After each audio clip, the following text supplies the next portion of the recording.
Today, we're digging into The One Thing by Gary Keller and Papasan. You know those days, or maybe even weeks, where you're just swamped, but at the end of it, you feel like you didn't really get anything important done?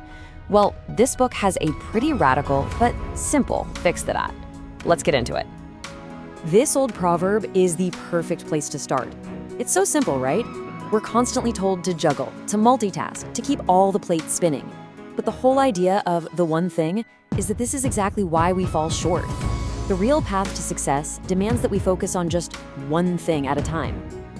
And this is really the million-dollar question, isn't it? We all have the same 24 hours in a day.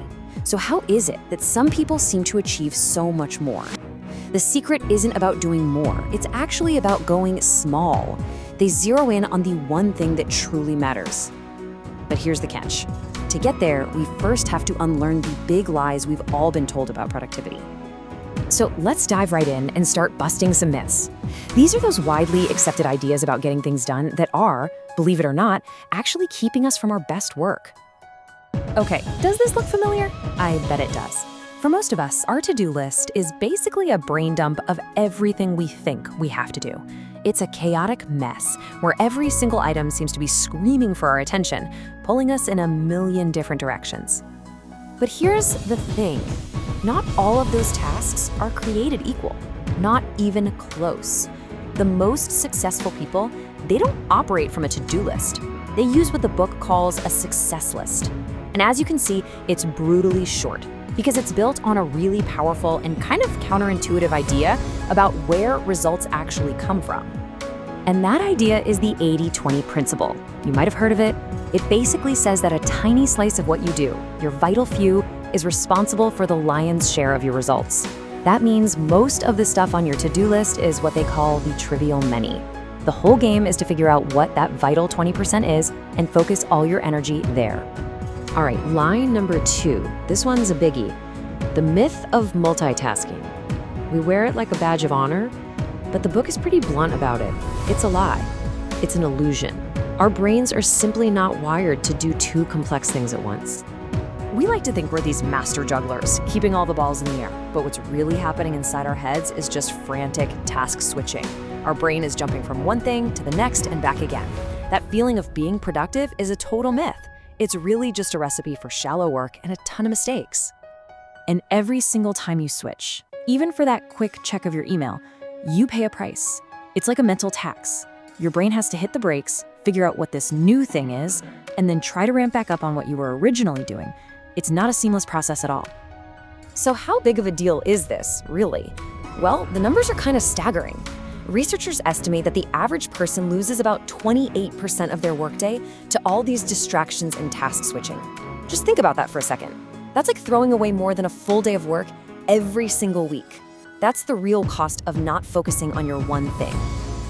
Okay, so if those long to-do lists and the myth of multitasking are just lies holding us back, what's the truth? What's the right path? The book illustrates it with this single, really powerful metaphor: the domino effect.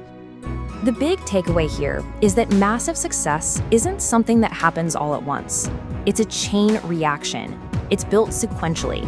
You do the right thing, and then the next right thing, and so on. And what's so cool is how this process can start with something super small and lead to something exponentially bigger. And this is where it gets really interesting, because it's based on actual physics. It turns out a single domino has enough power to knock over another domino that's 1.5 times its size. This creates what's called a geometric progression. Things don't just add up, they multiply. And that first small action can unleash this incredible momentum. And just look at the scale of this. It is absolutely mind-blowing. If you start with just a regular 2-inch domino, by the time you get to the 18th one in the sequence, it would be as tall as the Leaning Tower of Pisa. The 31st domino would be taller than Mount Everest. And the 57th? It would be a domino that could literally form a bridge from the Earth to the moon. This isn't just a cute metaphor. It's the real hidden power of finding and focusing on your very first domino. So the big question is, how do you find it? How do you identify that one all-important first domino every single day? The one that's going to kick off that incredible chain reaction? Well, you do it by asking one simple, incredibly powerful question.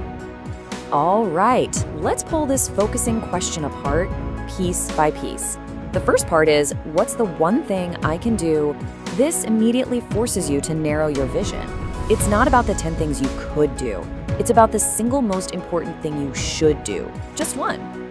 Okay, now the next part adds a really critical filter, such that by doing it, see, this isn't about just picking any random task.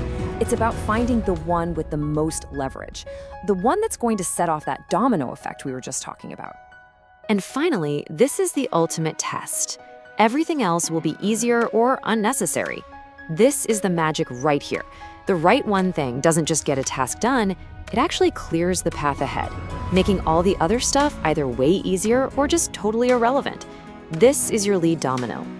So when you put it all together, you get this incredibly powerful tool that just cuts through all the clutter and all the noise. It aligns your actions with what you really want to achieve.